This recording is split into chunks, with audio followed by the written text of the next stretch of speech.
Hello, j'espère que tu vas bien. Aujourd'hui, on va parler de bodybuilding, aussi appelé culturisme en français. Le bodybuilding, c'est différent de la musculation, car en musculation, on cherche à renforcer ses muscles, se tonifier, améliorer ses performances et être en meilleure santé en général.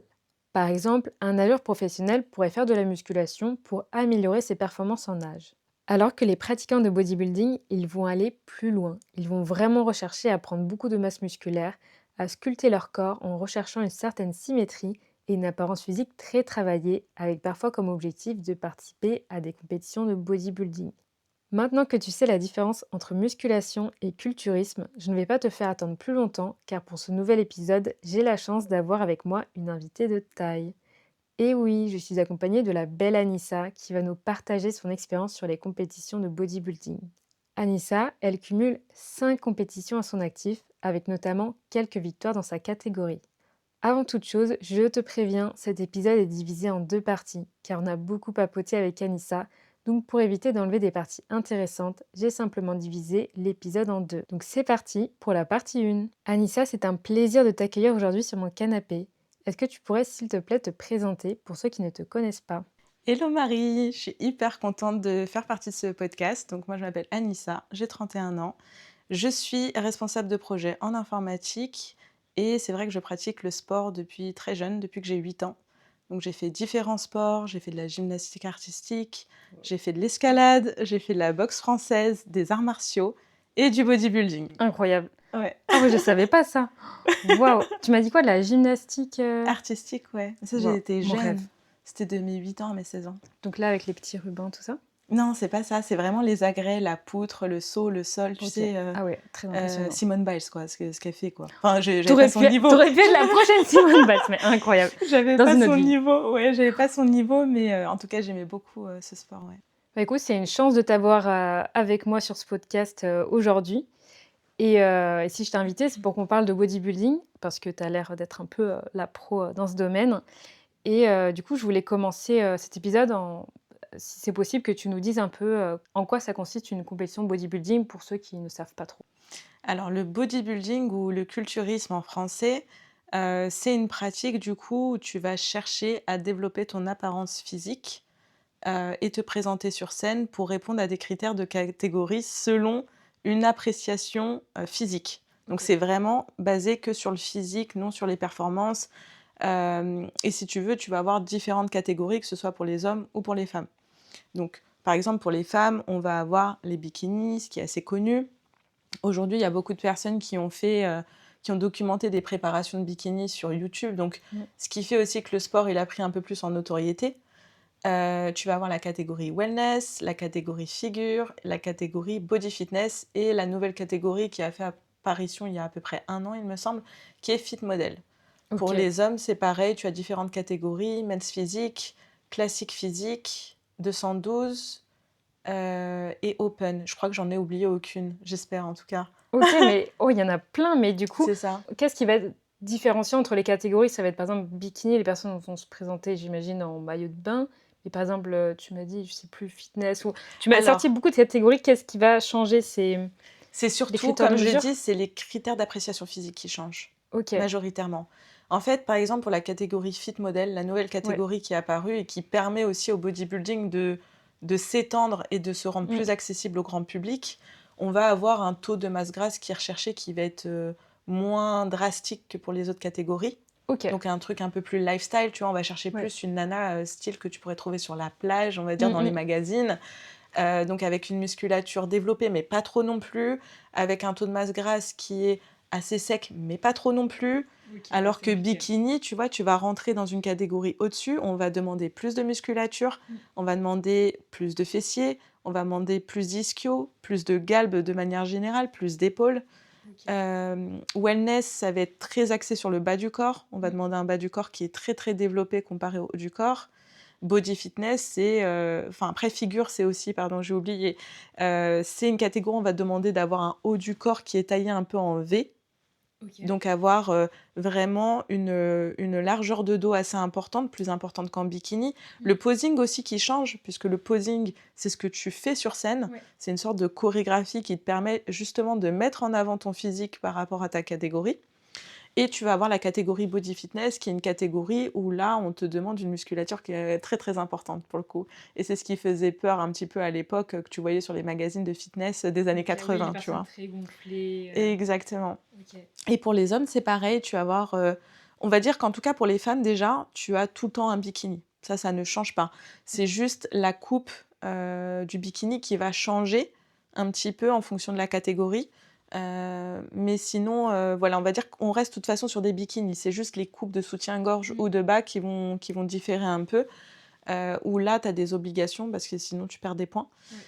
Et pour les hommes, c'est à peu près la même chose, sauf que pareil, hein, pour le short que tu vas porter ou le slip, hein, peu importe ta catégorie, ça va dépendre aussi de ta catégorie. Et tu vas avoir également des critères d'appréciation physique qui sont différents. On va pas demander exactement les mêmes choses. Bon, là, vraiment, je grossis le truc. Mais en gros, voilà, tu as ces petites disparités-là. Mais c'est un peu plus que ce qu'on pense, hein. Bah ouais, déjà, je savais pas qu'il y avait toutes ces catégories. Ouais. Et moi, je pensais que c'était à la limite catégorie d'âge et tout, mais je pensais Ah pas qu'il y avait tout non. ça. Alors, il y a des catégories d'âge, Ah hein. oui, en plus, j'imagine. Et tu as aussi les catégories de taille. Ok. Et pour Ah les oui. hommes, tu as des catégories de poids. Donc vraiment, tu as Ouais. des trucs un petit peu Ouais, différents. très précis. Je vais me concentrer plus sur ce que je connais, qui est la Mm. catégorie bikini, parce que c'est celle dans laquelle, du coup, j'ai concouru. Et Donc, du coup, pourquoi tu as choisi celle-ci par rapport à toutes les autres catégories? parce que selon moi, c'était plus accessible physiquement, Ok. de mon point de vue, par rapport à mon niveau sur lequel Mm. j'ai commencé les compétitions. Donc quand j'ai commencé les compétitions, je crois que j'avais fait 5 ans déjà de musculation avant, donc j'avais déjà acquis Ouais. une certaine musculature. Et il fallait savoir qu'à l'époque, bikini, c'était la catégorie d'entrée dans le bodybuilding. Il n'y avait pas encore la catégorie Ok. fit model. Et du coup, est-ce que quand tu commences le bodybuilding, tu es obligé de passer par cette catégorie? Pas du tout. Ok. C'est C'est juste celle qui est vraiment... plus accessible au début. Ouais, c'est plus accessible Ok. et pour moi, c'était ce qui était le plus féminin aussi. Et Mm. c'était quelque chose c'était une catégorie, pardon, qui se rapprochait beaucoup aussi de ma shape, Ok. Parce que ça aussi, ça compte la ligne, ce qu'on appelle en Oui. bodybuilding. Tu vas pas avoir la même ligne, tu vois. Sur une figure, comme je te dis, tu es un peu taillé en V, Ok. comme ça. Ouais. Bikini, le but, c'est d'être taillé en sablier, l'hourglass shape, comme ils appellent Ok. les Américains. Waouh. Donc il Ok. faut que tu aies un bon ratio épaule, Mm. taille, hanche. C'est comme, j'imagine qu'il doit y avoir des personnes qui peut-être rêvent de faire des compétitions, mais si ils essaient une catégorie qui est un peu à l'encontre de leur morphologie, c'est difficile. Oui, tout à Imaginons fait. peut-être Ouais. je sais pas s'il y a des catégories où il faut avoir des gros fessiers, mais pour une fille Ouais. qui galère à avoir des fessiers, contre une fille qui a naturellement des fessiers et qui peut plus facilement les muscler, j'imagine que bah, elle va pas trop se lancer dans cette Exactement. catégorie. Bah, tu vas choisir en fonction de tes points forts, Mm. de ta ligne. Ouais, Il y a aussi différentes fédérations. ok. Et là aussi, il faut bien choisir sa fédération, parce que d'une fédération à une autre, c'est pas le même posing, c'est pas les mêmes bikinis, c'est pas Ok. les mêmes critères d'appréciation physique non plus. Ok. C'est dur Et de ouais, savoir comment il faut choisir et bien tout. se renseigner. En fait, Ouais, il faut bien se renseigner. Après, moi, j'ai été très, très curieuse. Je me suis ouais. renseignée beaucoup sur Internet. À l'époque, tu n'avais pas ChatGPT hein, pour t'aider. Ah, Euh, j'imagine. donc, tu allais chercher un peu à tatillon. Tu vois, Mm. tu fréquentes les gens du milieu, tu poses des questions, Ouais. tu rencontres des compétiteurs à la salle, tu poses aussi des questions. Mm. Et puis, j'avais un coach aussi à l'époque. Donc, je posais aussi mes questions. Et voilà, de fil en aiguille, tu te renseignes et tu fais ta petite checklist Trop bien. pour tout cocher, quoi. Et pour savoir les différences entre les différentes catégories, tu as comme des critères de notation, enfin, Oui. pas les critères de notation pour la compétition, mais plus comment c'est défini sur papier, par exemple, pour telle catégorie, tu sais, tu me dis qu'il faut par exemple être plus musclé ou chose comme ça. Dans le règlement, c'est écrit par exemple le pourcentage de masse grasse ou Pas de du muscle tout. et tout. Comme je te dis, Ok, c'est vraiment à l'appréciation physique des juges. C'est quelque chose de très subjectif. Tu as des ok, critères, mais ouais. après, c'est vraiment du subjectif. Ça Mais veut dire demain, je peux ouais, remplir quasiment tous les critères, mais si un juge, lui, estime que bah, c'est pas sa vision de bikini, bah, il va pas forcément me noter mm, à ce que moi j'aurais pensé, tu vois, ouais, alors que je pense que je réponds aux critères. C'est tellement subjectif que tu as des critères de base. mm, Et tu as un règlement hein, de fédération qui t'explique un petit peu les critères. Il ne faut pas avoir telle coupe de bikini, sinon c'est out. Il ne faut ok, pas avoir tel talon, sinon c'est out. Ils te disent des critères dans les grandes lignes, mais tu n'auras jamais un truc dans le détail du style il te faut 10% de masse grasse, il te faut tant de masse mm, musculaire. C'est pas comme ça. Ils vont te dire on cherche une rondeur d'épaule, on cherche ok, ah une oui. silhouette en 8, on cherche Mm, un physique athlétique. Tu vois, ils vont OK, te dire, oui, c'est c'est un peu c'est flou. vague, tu OK. vois, ça reste quand même assez vague, c'est pas très, très précis. Et c'est pour ça que du coup, en fonction d'un juge à l'autre, tu peux très bien plaire à un juge et l'autre, il va dire: «Bah, moi, j'ai pas accroché», tu vois? Parce qu'en Mmh. plus de ça, il y a pas que le physique qui compte. Il y a aussi, toute la mise en scène. Oui. Donc il y a ton posing, il Mmh. y a ton aisance sur scène, il y a ton tan, donc ça, c'est le bronzage Ouais. que tu mets avant de faire ta compétition. Donc c'est en fonction de si tu fais ton tan toi-même ou si c'est un pro qui le fait, c'est pas le même rendu. Avec Ouais. les lumières, ça va pas être le même rendu. Il y a Mmh. ton bikini qui compte. Comment tu portes ton bikini? Est-ce que la couleur de ton bikini va bien à ton teint et va bien avec le Ah fond de la ouais, scène? c'est Il compliqué. y a énormément de choses qui rentrent en compte, tu vois. C'est vraiment ce qu'ils notent, c'est ce qu'on dit un package. OK. C'est la représentation de ce que eux se font de bikini qu'ils notent, OK. tu Ah ouais, vois. c'est dur, hein, quand C'est même. dur, c'est des gros critères. OK. Donc, tu dois avoir un taux de masse grasse. Ils vont dire oui, par exemple, il faut qu'on puisse voir telle insertion. OK. Ah oui. Donc, tu sais qu'il faut descendre un certain taux de masse grasse, hein, tu Oui, vois. pour pouvoir, Mais il faut pas montrer. être non plus trop sèche. Sinon, tu te fais disqualifier parce que du coup, tu corresponds plus aux critères de bikini qui est la nana fraîche, un petit peu de la plage, quoi. Oh mon Bah, si Dieu. t'es trop Ouais, sèche, ouais. tu vois, ça passe Ouais, moins. ouais. Ah ouais, OK. Très spécifique. Ouais, c'est très spé. Du coup, c'est hyper intéressant, tout ce que tu racontes et je trouve ça dingue déjà que tu aies réussi à développer toutes ces connaissances. Mais du coup, comment tu en es venue à te dire: «Ah, pourquoi pas faire une compétition de bodybuilding?» D'où c'est venu, tout ça? Ouais, alors faut savoir que moi, j'étais pas du tout compétition de body. Donc à OK. la base, j'ai commencé le sport vraiment pour, perdre du poids. Parce que OK. suite à des vacances en République dominicaine, mon copain de l'époque m'avait pris en photo et je me reconnaissais plus sur les photos. J'ai dit: «Mon Dieu, c'est quoi?» Enfin, vraiment, j'ai vu Mmh. les photos, j'étais choquée parce que moi, toute ma vie, j'étais très fine, je pouvais Ouais. manger ce que je voulais, parce que je faisais aussi beaucoup de sport à côté, tu vois? Mmh mh. Et c'est vrai qu'à la fac, j'avais délaissé un peu le sport parce que je n'avais plus le temps. Enfin, c'est Mmh. pas on a toujours le temps, mais j'avais décidé de prioriser autre chose, on va dire. Mes études, Mmh. qui étaient loin de chez moi, donc déjà, je me levais tous les jours à 5 heures du matin. J'avais un travail en même temps étudiant et je passais mon permis. Donc pendant Ouais, 2 ans, compliqué. franchement, j'avais vraiment pas la bande passante et c'était pas quelque chose que je voulais prioriser, donc j'allais faire un peu de sport le dimanche ou quoi, mais rien Mmh. de très régulier comme je le faisais auparavant. Donc quand je vois ces photos, je me dis: «Ouh!» C'est vrai. Là, je me Ouais, reconnais plus, par contre, il faut que je fasse quelque chose. Donc, ouais. bon, j'avais passé toute cette période d'études, donc je me suis dit: «Allez, let's go, je vais me réinscrire, à la salle». Donc, il y avait une salle à côté de mon travail, j'étais en alternance, et je me suis dit: «Bah, j'irai tous les midis, du lundi au vendredi». Je me fixe ça, tous les midis, j'y vais, parce que c'était à 5 minutes à pied de mon taf, tu vois? J'avais pas d'excuse en soi Parfait, et je ouais. savais que j'étais au travail du lundi au vendredi, donc comme ça, il y a pas de sujet. Pas difficile. Donc je commence et tout, au début très timide, j'allais, tu sais, juste sur les tapis de cours, j'avais trop peur du regard des gens, j'avais peur d'utiliser une Mmh machine, qu'on mh. me juge, je savais pas comment utiliser, je voulais pas demander de l'aide. Je pense qu'on a tous et toutes, surtout les femmes, commencé comme ça. Ouais, Au niveau de la muscu, à observer autour, de nous, qu'est-ce qui se passe, comment les gens ouais, utilisent les machines et à exactement. peurer. Parce que j'avais trop peur et je pensais même à prendre un coach à l'époque, mais vu que Mmh. j'étais étudiante, j'avais pas les moyens de mettre de l'argent dans un coach, donc je me suis dit: «Ah, ma grande, tu vas te documenter toute seule et apprendre». Ouais. Donc bref, au bout d'1 an, mon corps, il bouge super bien. J'ai Mmh. perdu 10 kilos, je me sens Ah tellement ouais, mieux dans ma peau, et sans effort, hein. Je comptais pas de macrocalories ou je sais pas quoi, hein. J'allais juste au sport et je mangeais sainement, tu vois? OK, Sainement, et super, je me ouais. faisais plaisir le week-end, je sortais et tout. Et au bout d'1 an, par contre, je perds 10 kilos, mais je me trouve un peu trop maigre, tu vois? Je OK. me dis: «Ouais, je suis fine, mais je suis pas musclée comme je le voudrais. J'ai pas Mmh. le corps que je voudrais avoir». Donc je me dis: «Bon, je vais commencer à me renseigner un peu plus», donc je commence à analyser un peu plus mes macros, tu vois? À augmenter mes protéines, Mmh. ce genre de choses, et là, je vois mon corps, il bouge direct. Mais Trop c'était bien. flagrant, OK. et les gens à la salle m'arrêtaient, tu vois? De ma salle, Mmh. de campagne, quoi. Ils me disaient: «Mais waouh, ton physique, il bouge de fou et tout. Tu penses pas à faire des compètes?» Parce qu'en plus, j'arrivais à garder un taux de masse grasse plutôt sec et OK. être musclée. Donc ils me OK. disaient tous: «Mais tu prépares des compètes, tu fais un truc?» Je disais: «Non, pas du tout, ça m'intéresse Juste, même pas. Moi, j'ai même pas non, envie d'être à la diète, tu ouais, sais?»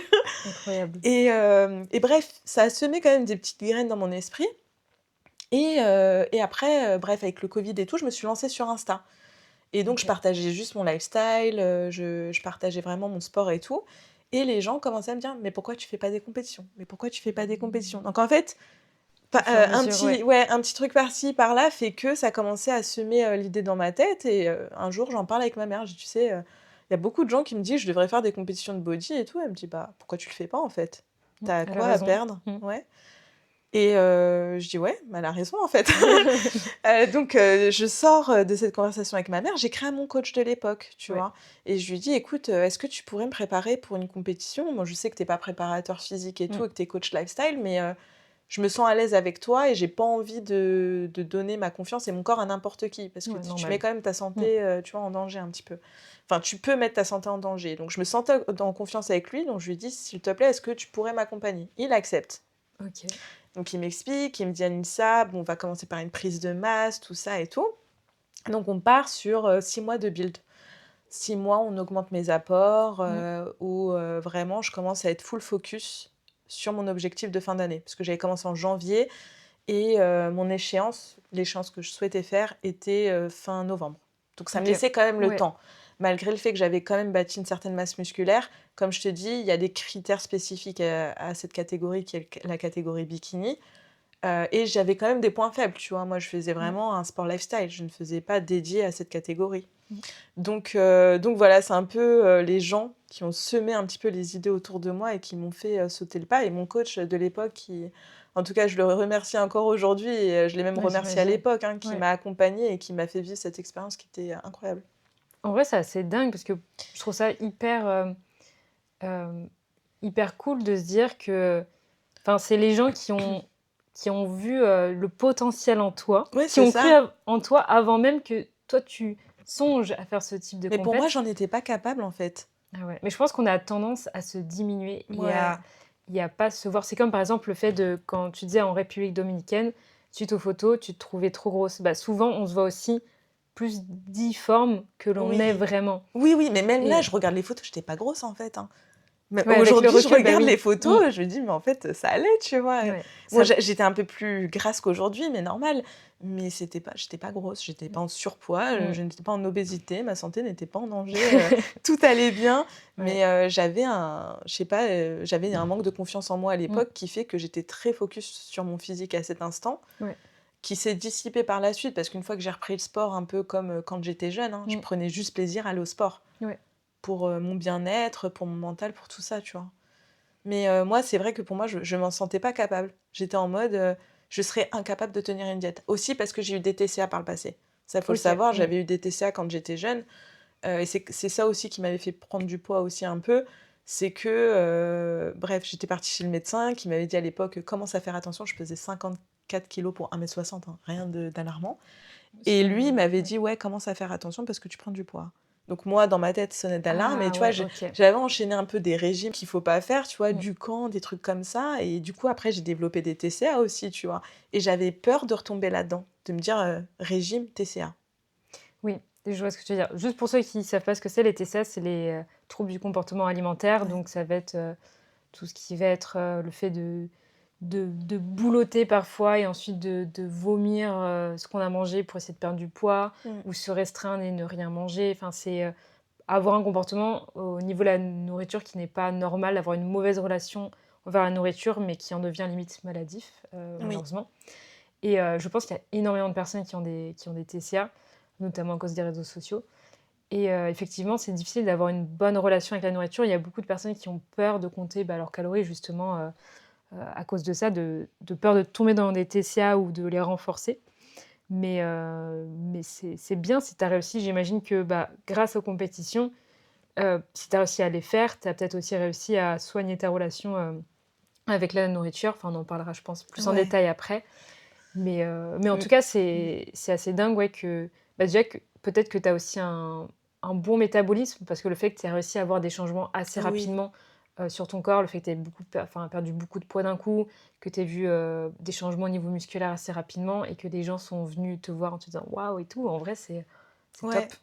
Ouais, ouais, mais à l'époque, moi, j'en avais pas conscience. Ouais, Que tu vois, enfin, tu te vois pas moi, je me suis jamais oui, vue de la manière dont les gens me voient. Ça, j'imagine. c'est un fait, accompli, même encore aujourd'hui. Ouais, bah, Même ouais. encore aujourd'hui, tu vois, j'ai des amis qui me disent: «Mais tu te vois pas comme nous, on te voit, en fait», tu vois? En fait, le Genre, f c'est pas que tu te diminues, mais je me vois plus, simple. Je sais pas comment oui. expliquer, Non, mais je te comprends. Moi, je tu pense vois? que c'est pareil et je pense que ça va être pareil pour beaucoup de personnes. On a tendance, et d'autant plus les femmes aussi, Ouais, à se comparer et voir plutôt ce qui va pas ouais, plutôt que ce qui va et en fait, bah, en fait, une évolution physique, si on se regarde tous les jours dans le miroir, on va pas la voir flagrante Alors que si tu prends il y a 6 mois, ça se trouve ton corps était vraiment différent, tu as fait une progression de malade, mais Ouais. tu t'en rends pas compte parce que tu te vois tous les jours, quoi. C'est ça, d'où l'importance de prendre des photos. Par contre, ce que j'ai Ouais, fait, moi, c'est que je prenais des photos régulièrement. Je n'étais pas du tout sur Instagram à l'époque, hein, ouais. mais je savais que je voulais me détacher du poids de la balance Mmh. pour mesurer ma progression, parce que si je faisais une fixette sur la balance, j'allais repartir dans des TCA. Ouais, En tu fait, raison. j'étais tellement désinformée sur la nutrition, sur Mmh. les changements corporels que pour moi, je voyais le poids up sur la balance, Ouais. c'était t'as pris du gras, alors que pas du tout. Aujourd'hui, je sais que c'est pas le Oui. cas, tu vois. Mmh. Mais à l'époque, je n'avais aucune connaissance de ça. Mmh. Pour moi, tu mangeais un carré de chocolat, c'était non, c'était no way, c'est interdit en fait, parce que je vais grossir, c'est un Mmh. aliment qui fait grossir. Donc ça, c'était vraiment mon mindset de l'époque, Ouais. tu vois, mais c'est de la désinformation et c'est ça aussi qui m'a mis dans des TCA. Mmh. Et c'est en m'éduquant un petit peu au niveau de l'alimentation et de l'entraînement que j'ai compris que c'était pas comme ça que ça fonctionnait, tu vois. Et Ouais. d'un coup, ça allait beaucoup mieux aussi avec la nourriture, tu vois. Mais c'est bien que tu fais tout ce cheminement parce que Ouais. je pense qu'on commence tous, comme ça à se dire: «Faut pas manger ça et tout». Ouais, mais ouais, Donc c'est pas la bonne manière de faire. c'est ça. Et maintenant, rentrons dans le vif du sujet et du coup dans les questions, un peu plus, précises. Comment se passe la préparation, d'une compétition bodybuilding? Et du coup, tu nous as déjà dit que tu as pris un coach. Est-ce que tu as aussi changé de coach? Parce que, bah, celui que tu avais pris au début, c'était pas un préparateur physique, mais est-ce que tu as du coup, choisi un coach et pourquoi tel coach? Comment tu l'as trouvé? Donc, Alors, mon premier coach, c'était un coach lifestyle et ouais. c'est un ami à moi. OK. Donc comme ça, il y avait pas de sujet, je Ouais. pouvais lui faire confiance, je savais qu'il allait me Mmh guider, tu mh. vois, dans la bonne direction. Et du coup, c'est lui qui faisait une perte de poids post-Covid parce que Covid, je m'étais un peu arrêtée de faire du sport et j'avais Ouais, dit: «Ouais, pour me remettre dans le truc, viens, on fait un peu de coaching» et après je pensais juste, faire ma vie, tu vois? ouais, Sauf qu'au final, bah, je me suis lancée dans une prépa avec lui, donc ça s'est pas passé comme ça. ouais. Mais ouais, au début, donc c'était un ami à moi qui m'a préparée et qui m'a fait faire, on va dire trois compétitions au final. OK. Parce que j'ai appris, cette année-là dans le règlement qu'il fallait faire une régionale en France pour pouvoir partir à l'international. OK. Et moi, mon but, c'était de faire une compète internationale. Mmh. Donc, j'ai fait ma régionale en octobre. J'avais fait mon premier Olympia amateur, du coup, au Danemark, en novembre. C'était Ouais. ma compétition cible. Et je OK. devais m'arrêter là. Mmh. Sauf que, sauf que j'ai tellement aimé ça. Ouais. Et je savais que je pouvais amener encore un meilleur package d'ici la fin d'année, qu'il y avait encore une compétition en France à Metz Mmh. en décembre et je me suis dit: «Ouais, j'ai envie de tester cette compète aussi». Donc je lui ai dit: «S'il te plaît, on fait au moins jusqu'à là», tu vois? Une fois qu'on a fini ces compètes-là, bon, j'ai fait des bons résultats, hein, je gagnais ma catégorie, dans ma taille à chaque fois. Trop bien. Après, il faut savoir que tu as ce qu'on appelle l'overall, Mmh. qui est la finale, donc c'est le toutes catégories confondues pour les femmes. OK, ouais, qui est Donc plus tu es mêlée, compliqué. voilà, tu es Mmh. mêlée à toutes les gagnantes, de toutes les catégories de taille, taille qui va de A à F, il me semble, ou G, je sais plus. Hem et là, c'est plus dur, mais j'arrivais quand même à être bien classée, hein. J'étais, top 5 ou des trucs comme ça à chaque Mmh. fois, ce qui est bien. Faut savoir que ma première compétition internationale au Danemark, dans ma catégorie, j'ai fait une troisième place. On était 42 filles sur le plateau. Donc Bravo. j'étais archi contente, je te jure, j'étais Mmh. trop contente, j'y croyais même pas. Je me suis dit: «Mais comment ils m'ont vue parmi tout ça?» Non, mais c'est un peu Oui. ça, hein. Tu te dis: «Waouh» et en plus tu dis: «Bon, c'est ma première compétition inter». Tu t'attends pas non plus, même si tu as le mindset de gagnant, tu t'attends pas non plus à faire un score de fou, on va dire. Mais là, j'étais trop contente et c'est ça qui m'a fait prendre confiance et me dire: «Vas-y, je fais une dernière compète». Donc je fais ma dernière compète à Metz, je gagne ma catégorie, je vais aux toutes catégories, je finis 4e encore une fois Parfait. et je me dis: «En fait, j'ai un potentiel, j'ai un Mmh. truc à faire», tu vois? Les juges me disent: «Waouh, tu as un super physique». Mmh. C'est que ma première année et du coup, j'étais un peu hypée par le truc. Donc moi, je voulais continuer et là, mon coach me dit: «Mais par contre, tu vas continuer, c'est vrai que tu as un potentiel, mais on va pas continuer ensemble parce que je ne suis pas un préparateur physique et que tu as un potentiel pour aller plus loin. Il faudrait que tu sois accompagné par quelqu'un qui Mmh. maîtrise vraiment, tu vois, ce sujet». Et Oh, donc à ce moment-là, j'ai changé de coach. OK. Mais en vrai, c'est hyper honorable de sa part Ah de oui, pas essayer de te garder, tu vois? oui. Et te laisser prendre ton envol avec, les personnes ou enfin, les coachs, le type de coach qui pourra vraiment, bah, te donner toute leur expertise et te Ouais. pousser encore plus haut, quoi. Ouais, ouais, non, franchement, sur le coup, ça m'avait fait peut-être un peu mal au cœur. Ouais, j'imagine. Tu vois? Parce que Ouais, tu c'est ton attaché et ouais, tout. c'est ton pote, c'est Mmh. ton coach et c'est lui qui t'a accompagné, mais Mmh. d'un autre côté, je le comprenais totalement, Ouais. tu vois? C'est pas son expertise, il avait d'autres projets Mmh. et c'est OK, tu vois? Ouais. Et je préfère que qu'il me le dise ou que la personne me le dise, tu sais? Une fois que tu as fini ta saison, et pas qu'il te lâche en plein milieu. Parce que ça arrive beaucoup Ah ouais? dans le milieu. Il y a C'est beaucoup de horrible. coachs qui lâchent comme ça. Bref.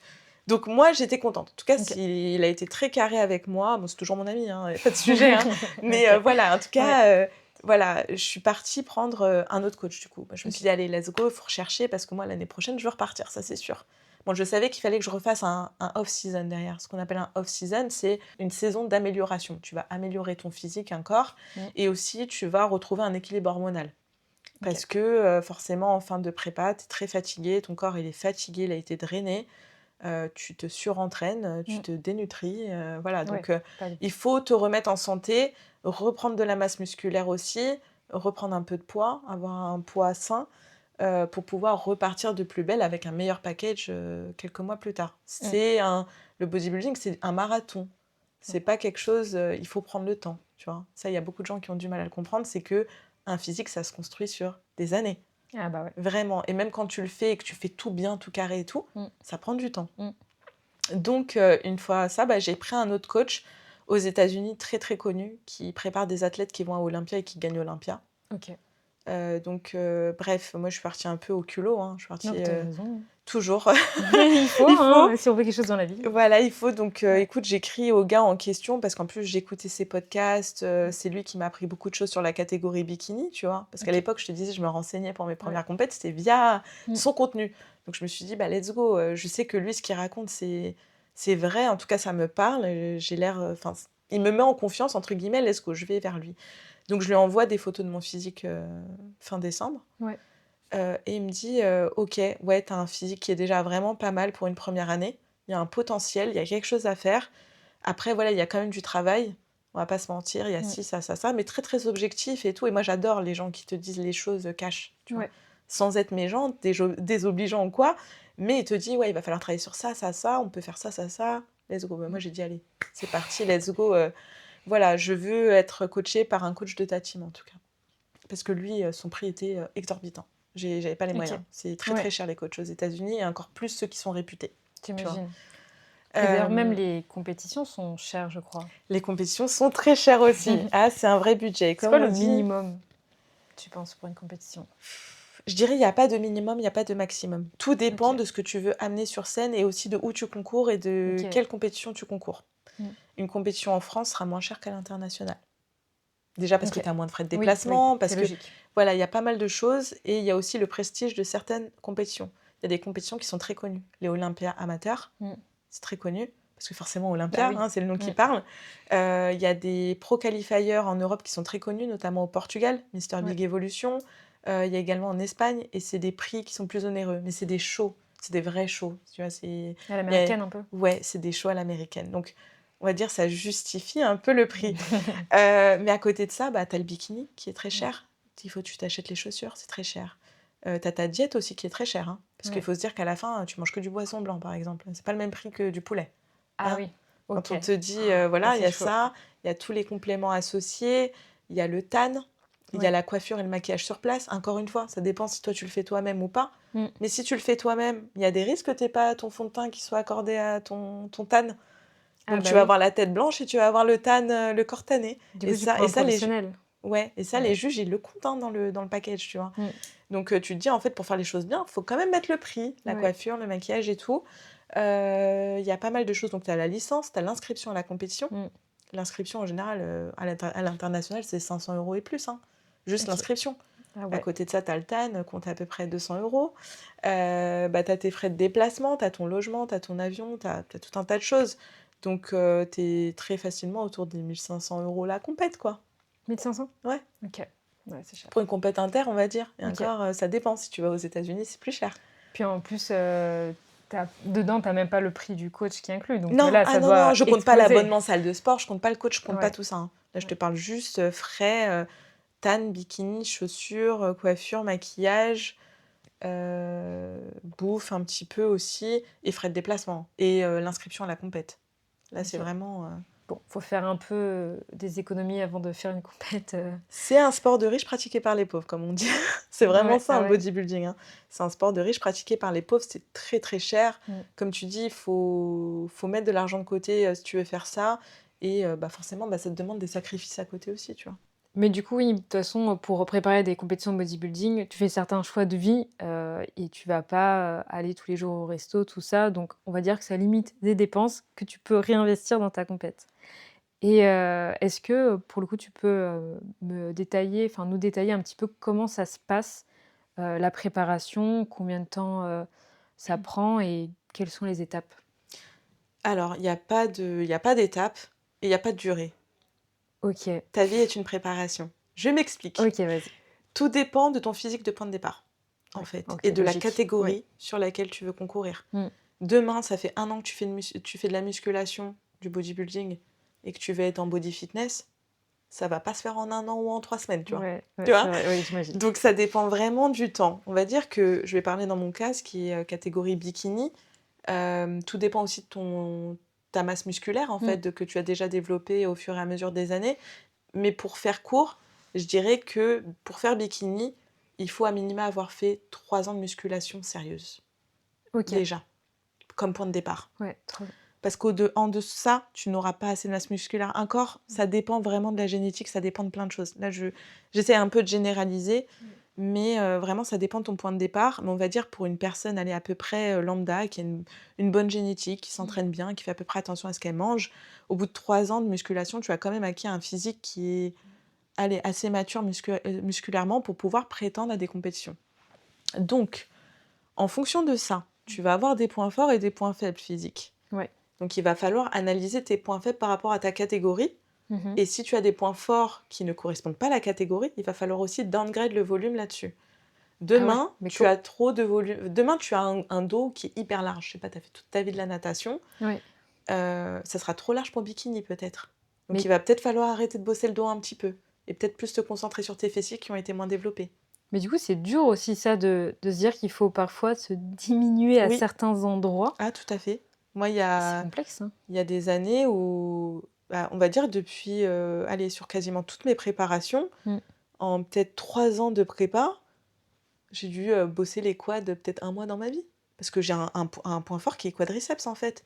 OK. Donc il prenait le devant sur mes ischios Ouais. et sur mes fessiers. Donc en fait, tu voyais que ça et c'est pas ce qu'ils recherchaient en Ah ouais. bikini. Mmh. Ah Donc moi, dommage. les quads, c'est un truc, quasiment je l'ai pas bossé de ma vie parce qu'ils sont déjà gros naturellement. Bah, Mais j'ai envie déjà, je l'ai vu même sur mes photos de République dominicaine, hein. ah ouais? J'avais déjà des quads, j'avais jamais fait de musculation. Bah, écoute, tant mieux, j'ai envie de dire. Au Je moins, te c'est un jure. truc de moins à travailler parce qu'il y en a qui ont peut-être, bah, des points faibles un peu plus, Oui, partout, après, tu ouais, vois? c'est ce que je dis, Sur la tout dépend génétique, de ton ouais, point de départ. Mais mmh. du coup, tu vois, moi, par exemple, j'ai dû fortement réduire les quads. Avec le OK. temps, j'ai dû fortement réduire le dos aussi. Parce que mon dos OK. commençait à être bien balèze, tu vois. OK. Donc voilà, et par contre, il a fallu que je développe mes mollets, où j'avais 0 par exemple. Ouais. Ça peut paraître un petit détail, mais ça a son Ouais, importance bah, dans il le faut package. tout regarder, quoi. Mes ischios, Mmh. mes fessiers, les fessiers, il y en a jamais assez, on va dire, en bikini. Et les épaules, j'ai dû les développer un peu plus parce que j'ai un point faible épaule, moi, de base. Donc, OK. j'ai dû un peu tabasser pour avoir Mmh. des épaules un peu plus visibles et même comme ça, je pense que je n'ai jamais réussi vraiment à développer des épaules bien rondes comme je voudrais. OK. Enfin, si, je pense qu'il y a une période où quand même ça allait, mais bref, c'est mes critères, à moi. Mais si je me compare, par exemple, à des pros ou quoi, je sais que j'avais beaucoup moins d'épaules qu'elles, tu vois?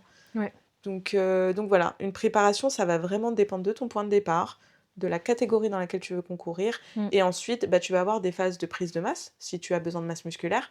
Si tu as déjà assez de masse musculaire, mais que tu as beaucoup de masse grasse, bah, il va falloir, cut assez tôt dans Mmh. ta préparation.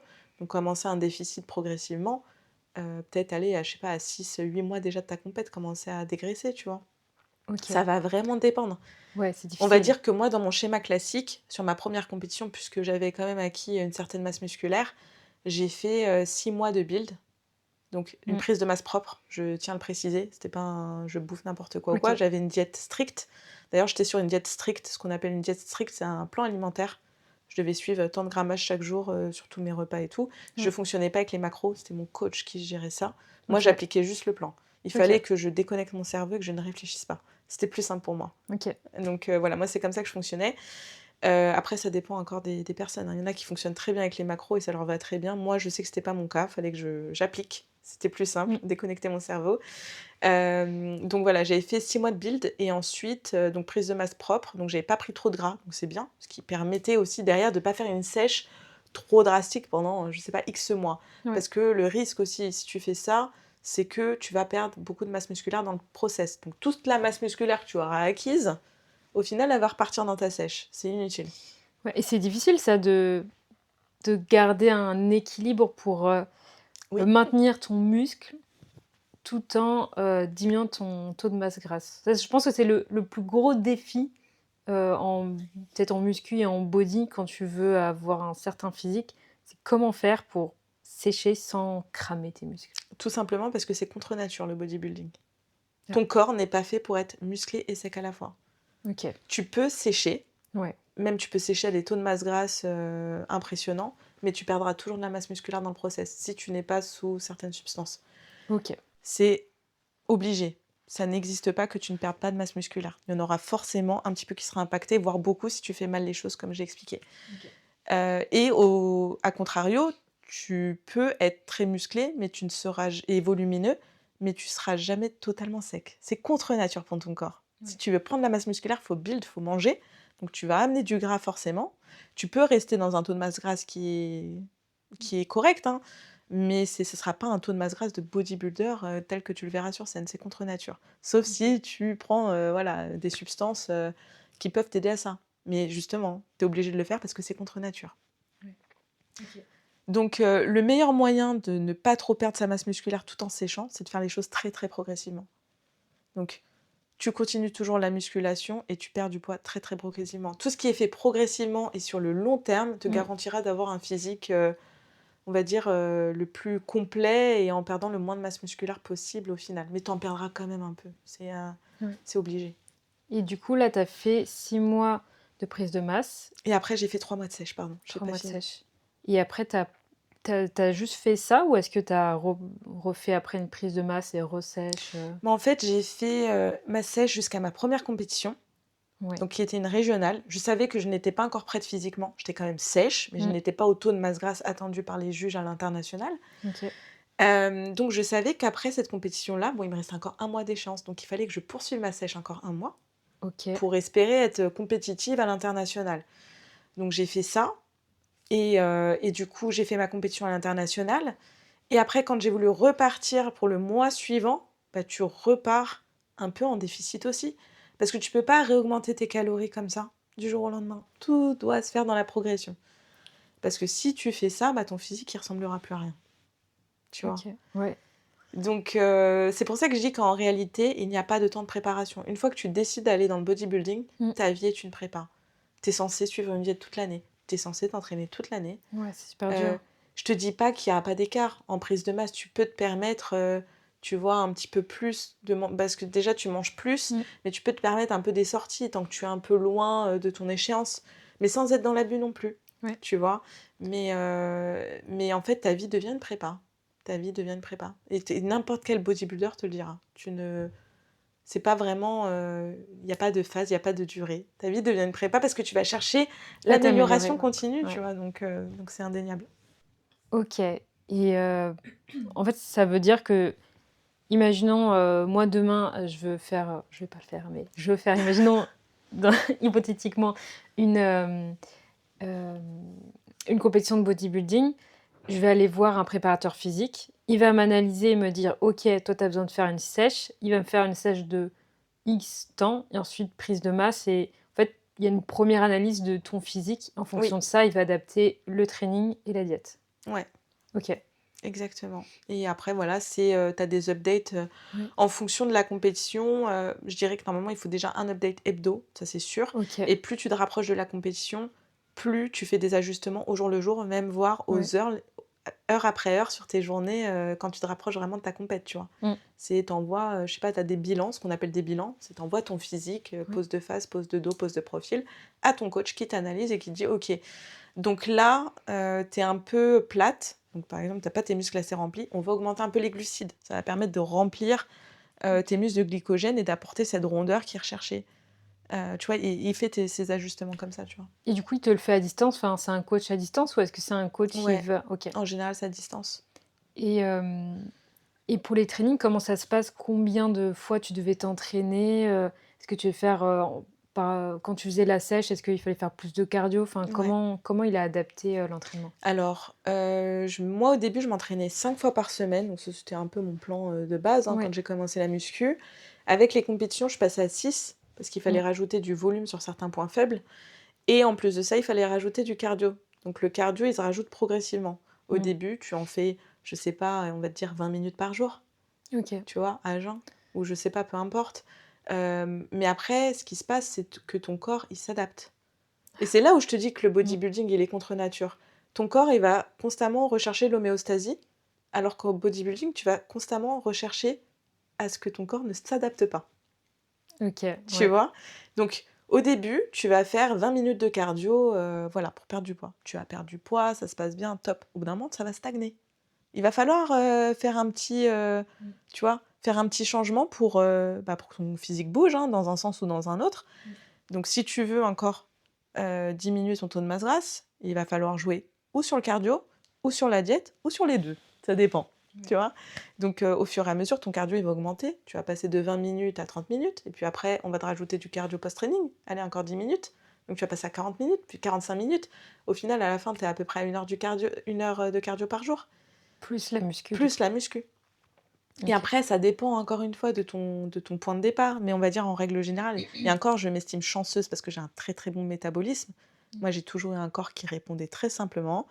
Mes diètes, mes prépas, c'était en mode, ligne droite. Tu sais ce qu'on dit, «Oui, une progression, c'est comme ça». Bah non, Ouais. moi, c'était chut, je perdais du poids non-stop. Ah ouais. J'ai jamais eu de mon poids, il est remonté ou je sais pas quoi. Bon après, je faisais aucun écart aussi, tu vois? Mmh. Mais je connaissais des filles qui étaient en galère à côté de moi pour perdre leur masse grasse, tu vois? Qui devaient OK. faire même des 2 heures de cardio, même si tu 2 es heures. épuisée. Ouais, bah ouais, c'est comme ça dépend de ton corps. On dit, souvent que la génétique joue un grand rôle dans ce sport Ça et m'étonne pas, c'est hein. réel. Mmh. C'est réel parce que forcément, une nana qui va faire 20 minutes de cardio par jour, elle sera en meilleure forme, elle va plus performer dans ses trainings, Ouais. elle aura moins de stress dans son corps, donc son corps va mieux répondre, va mieux, rendre qu'une nana qui tape 2 heures de cardio et qui mange des asperges. Ça Ah bah sera pas oui, le oui, même non, mais rendu. oui, c'est totalement logique. Mais l'autre nana, elle a pas le choix pour perdre du poids. Il y a son corps, il répondra que comme ça. Ah, Donc tu vois? c'est ingrat C'est la très génétique ouais, parce ouais, que c'est c'est ingrat. qui tout double. Et moi, je Toi sais qu'il y avait des nanas un peu qui qui te qui étaient détestais? ouais, qui étaient un peu jalouses sur Ouais, les ouais, non, réseaux mais parce ouais. qu'elles me disaient: «Putain, moi, on prépare la même compète et tout» et elles voyaient que je faisais Mmh. moins de cardio ou que moi, mon corps, bah, bougeait bien et tu vois, tu sentais un peu d'envie, tu vois? Mais Ouais. après, tu sais, C'est comme c'est ça, pas tu c'est peux pas rien, toi. méchant. Oui. Voilà, c'était Mmh. pas méchant, mais tu sais, tu le sentais ce petit truc de, bah, j'aurais aimé être comme ça. Ouais, c'est Mais ça. malheureusement, on choisit pas son corps, on choisit pas sa génétique, quoi. Ça doit être frustrant. Quand tu Oui. te dis, là, tu te donnes et tout et tu galères à perdre du poids Ouais. alors qu'en face, tu dis: «Ah, elle perd trop rapidement». Mais encore une fois, même sur une même personne, toutes les prépas ne se ressemblent pas. J'ai eu Ouais, des bah oui. prépas où j'ai galéré. Mais ça OK. dépend, parce que ça dépend tellement de choses. Mmh. Ça dépend de ton environnement, de ton stress, ton sommeil. Il y a tellement de choses qui rentrent en compte. Le Mmh. bodybuilding, je le dis souvent, hein, les gens ne se rendent pas compte, mais c'est le sport le plus difficile au monde pour moi. C'est le sport le plus difficile parce que c'est un sport 24 heures sur 24, 7 jours sur 7. Ça ne s'arrête jamais. C'est Ouais, pas que très la longtemps. salle, hein, Oui, c'est tout le reste. C'est c'est ton l'après. sommeil, c'est ton stress, c'est ton hydratation, c'est ta diète, c'est préparer tes repas, ne jamais faire un écart. Mmh. C'est une discipline qui ne s'arrête jamais. Donc c'est un sport 7 jours sur 7, 24 heures sur 24, voilà. C'est le seul sport qui est comme ça, si tu regardes. Ouais, c'est vrai, Il y a tu pas, raison. tu l'as pas dans un autre truc. Donc voilà, donc c'est ça qui, donc voilà, une prépa va vraiment être différente en fonction des personnes, de l'objectif, Mmh. mais aussi même de ton propre corps. Ça va dépendre dans quelle phase tu es dans ta vie et aussi, d'un point de vue physiologique, est-ce que tu es en bonne santé aussi? Ça compte. Ouais. Un corps en bonne santé réagit mieux qu'un corps qui a des carences, qui a des problèmes hormonaux et j'en passe, tu vois? Et du coup, dans cette phase de préparation, qu'est-ce qui était, le plus dur si on se base uniquement entre, le training et la nutrition? Ni l'un ni l'autre. Ah C'est ouais? la fatigue. Ah ouais, c'est vrai? OK. Ouais, je te dirais vraiment, c'est la fatigue. Pourquoi? Tout le monde va penser que l'alimentation, ça va être le plus dur, parce que tout le Mmh. monde pense tenir une diète, c'est dur. Non, parce que quand tu as un objectif précis avec une date, Ouais. tout devient clair et limpide. Tu sais ce que tu dois faire pour arriver à cet objectif, et si OK. vraiment cet objectif, tu y tiens, Mmh. et en plus tu vas te présenter devant des gens, Mmh. donc tu as encore moins envie de te foirer. Il y a Oui. aussi cette pression un peu sociale, on va pas se mentir, hein. Tu as une Mmh. pression sur les réseaux, tu as une pression un peu sociale parce que tu dis, bah, tu vas être en face de gens qui vont juger ton physique. J'ai pas le droit de me foirer. Et moi, avec tous les efforts, l'argent que tu investis, le temps que tu investis, les sacrifices que tu fais, tu pas envie Ouais, c'est voilà, clair. tu vraiment pas envie de foirer ta diète ou quoi. Donc franchement, l'alimentation, moi, c'était même pas un sujet, hein. Tu es full focus. Je te dis pas, hein, tu vas ressentir la faim à la fin de ta prépa, mais le plus dur, ça va être la fatigue. Parce que moins tu manges, plus tu es fatigué. OK. Tu es irritable. Tu dors pas, Ouais. parce que du coup, tu manges tellement peu et ton taux de masse grasse il est tellement bas que ton cortisol il est très haut. Le Mmh. cortisol, c'est l'hormone du stress. Donc ton corps est tellement stressé qu'il t'empêche de dormir la nuit. C'est pas un sommeil réparateur. Tu as un sommeil léger, tu dors pas. Donc tu es encore plus crevé et tu Mmh. dois aller t'entraîner derrière alors que tu pas d'énergie. Ah, c'est horrible. Donc en fait, c'est la fatigue. Parce qu'en Mmh. gros, s'il n'y a pas la fatigue, parce que tu le vois, hein, les personnes qui sont en prise de masse, en off-season, appelle ça comme tu veux, ils n'ont pas de mal à tenir leur diète, à s'entraîner. Parce que c'est bien, on mange bien. Ouais. Tu vois, tes quantités sont hautes.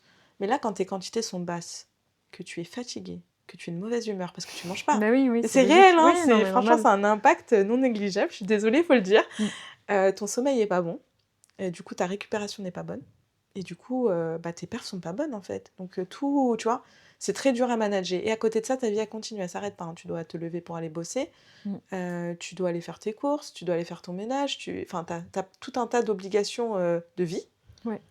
Et en fait, tu peux pas mettre ta vie de côté pour le bodybuilding, en fait, puisque c'est pas un sport qui te rapporte de l'argent, en tout cas, tant que je suis amateur. Mmh. Donc, tu peux pas te permettre de dire, ouh, j'arrête de bosser, allez, on va vivre que des réseaux sociaux, ça va être top, on va documenter et se faire de l'argent avec du sponsor. Bah non, tu peux pas. Donc c'est ça le plus dur, c'est la fatigue et manager toute la vie qu'il y a autour en même temps que Ouais. tu ressens cette fatigue. Et du coup, c'est plus la phase de sèche, donc la deuxième Oui, partie. Puisque oui. la phase, du coup, où tu prends, enfin, où tu es en prise de masse, Ah, c'est c'est que plus bonheur. C'est bonheur. Là, Tu manges bien, tu fais des perfs de Ouais, fou. j'avoue. Non, c'est même pas une contrainte. Tu le vois pas, OK, tu le vis pas comme une contrainte. OK. C'est vrai quand ça Euh, commence à descendre les calories, le ouais, cardio il augmente, là tu te dis: «Ah exactement. Parce mince». qu'en phase de prise de OK. masse, tu as du temps. Tu fais pas beaucoup de cardio, Ouais. donc tu fais que tes entraînements. Mmh. Tu as de l'énergie. Tu manges bien, donc tu dors bien. Tu récupères bien. C'est full bonheur. Et quand tu Tu vois? commences, tu vas te dire: «Oh, c'est bien en fait une compétition de body», Ouais, jusqu'à ce non, que jusqu'à ce que la sèche arrive. Mais après, moi, ouais, j'étais préparée mentalement parce que je suivais des nanas qui documentaient leur ouais, tu préparation savais ce qui et ça t'attendait. m'a permis aussi de Mmh. visualiser, tu vois, et de voir. Mais après, tant que tu ne le vis pas, tu ne sais pas. Ouais, c'est sûr. Ouais, tu vois, tu es tellement maigre que tu sens tes os la nuit quand tu t'allonges dans ton lit, là, tu sens tes os de bassin sur ton matelas. Je sais pas, Ah c'est ouais? lunaire, c'est des trucs que personne ne peut vivre, tu vois. Et à un moment donné, ça t'est pas arrivé de te dire: «Est-ce que je vais trop loin là?» Oui, ça m'est arrivé, mais tard. OK. Parce que la première année, j'avais un physique qui reste même sec, moi j'étais sèche, Ouais, mais ça restait vivable. ouais. Quand je dis vivable, c'est-à-dire que quand tu descends à un certain taux de masse grasse, forcément, tu as des hormones. Je vais rentrer un peu dans. C'est un peu de biochimie, mais je Mmh. pense que c'est important de le comprendre. Tes adipocytes sont des cellules endocriniennes, donc elles sécrètent des hormones, dont l'hormone qui est appelée la leptine. C'est l'hormone de la satiété. Mmh. Elle dépend de ton taux de masse grasse. Donc plus tu as un taux de masse grasse normal, plus ton corps va te dire, une fois que tu as mangé, stop, arrête, je suis full. Mais plus ton taux de masse grasse il est bas, plus ce signal n'existe plus en fait. Ton corps OK. ne te dit jamais je suis full parce qu'en fait tu es en mode famine. Ton corps là il est en mode survie, il n'a plus de Mmh. gras. Le gras pour le corps c'est la survie. Ouais. Tu n'as plus de gras, ton corps te dit mais en fait je vais pas te dire de pas manger parce qu'en fait il faut qu'on mange, il faut qu'on Ouais. survive là. Donc tu vas sécréter énormément de leptine, Ouais. donc tu vas ne plus jamais ressentir la satiété. Donc tu peux bouffer autant que tu veux, la C'est satiété horrible. n'arrive pas. Et ta gréline, qui est l'hormone de la faim, Ouais. augmente parce que ton corps te dit nourrir. C'est pour ça que je te dis que le bodybuilding, c'est contre nature. Tu n'es pas fait pour être comme ça. Et Totalement. ton corps te le fait comprendre. Et ta tête doit lutter contre ton corps. Et c'est pas arrivé, imaginons que pendant une phase de sèche, tu avais tellement faim que mentalement c'est hyper dur et que genre tu as craqué? Non, j'ai jamais craqué en J'ai prépa. jamais craqué. Bon, bah, c'est beau, hein. Ouais, je t'avoue que même les gens sont choqués, mais tous mes coachs peuvent en être témoins. Je n'ai jamais craqué. Je n'ai jamais craqué parce que même si c'était dur, en fait, je me disais toujours c'est temporaire. C'est OK. temporaire. Ouais, T'as bientôt ta compète, lâche pas. T'as bientôt ta compète, lâche c'est pas. bien, hein. Et tu t'en voudras, en fait, si Mmh. tu le fais, tu vois. Parce que Ouais. tu seras pas allé au bout du truc. Ouais, je comprends. Ça demande beaucoup de mental, hein. Je vais pas te dire que c'est Mmh. pas dur. Il y a des soirs où j'avais tellement faim, t'arrives même pas à dormir. Tellement que ton Tu corps, il penses à crie ça. famine. Mmh. Et l'eau, elle va pas te remplir. Même le Coca zéro, elle va pas te remplir, peu importe. Mmh. Et en fait, bah, tu as fini tes macros, tu as fini ton plan alimentaire, tu n'as rien à manger. Donc en fait, tu dois juste vivre avec ça, apprendre à vivre avec ça. Et se dire, ok, c'est le process, c'est normal, faut que je résiste. Mais là, je parle vraiment de cas extrêmes. C'est quand tu arrives très très proche de la compétition et que Ok. tu as un taux de masse grasse qui est très très bas. T'es pas censé ressentir ça pendant toute ta prépa, sinon c'est Oui. qu'il y a un très gros problème. Mais moi, ça m'est arrivé en 2022 parce que je tombais à un taux de masse grasse qui était très bas. Je pense que Ok. je devais être au 9%.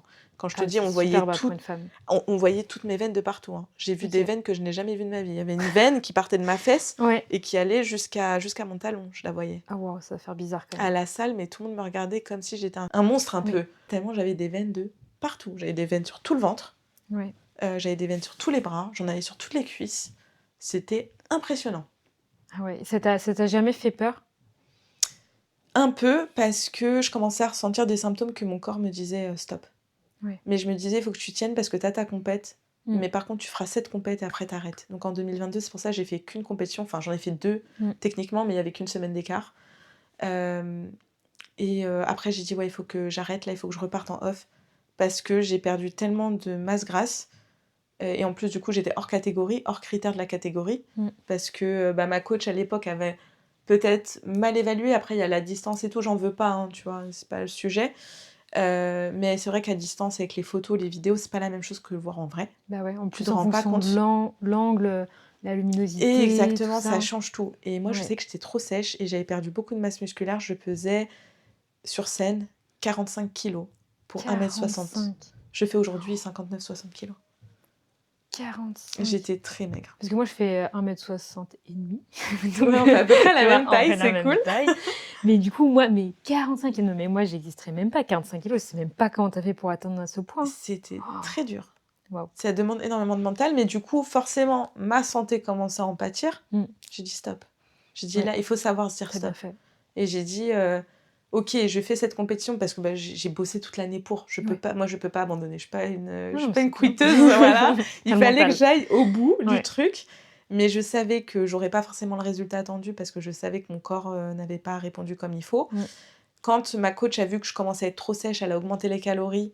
Ça a eu l'effet inverse sur mon corps parce que j'ai un métabolisme de fou. Ok. Donc je faisais quasiment plus de cardio. Je faisais peut-être Ouais. 20 minutes de cardio 4 fois par semaine, c'est rien du tout. Ouais. Et je mangeais des quantités, je faisais des cheat meals par semaine et tout. Et je continuais à... Mon corps, en fait, mon métabolisme s'est embrasé. C'est accéléré, ouais, de ouf. Et je continuais à sécher alors qu'on réaugmentait les C'est calories. dingue. Donc j'arrivais à des recharges avant compétition à plus de 4000 calories, alors que je pesais 45 kilos. Et je ne prenais pas de poids, je faisais qu'en perdre. Donc là, j'ai compris que mon corps... Oui, mais c'est à ce moment-là que j'ai compris que mon corps, c'était mort.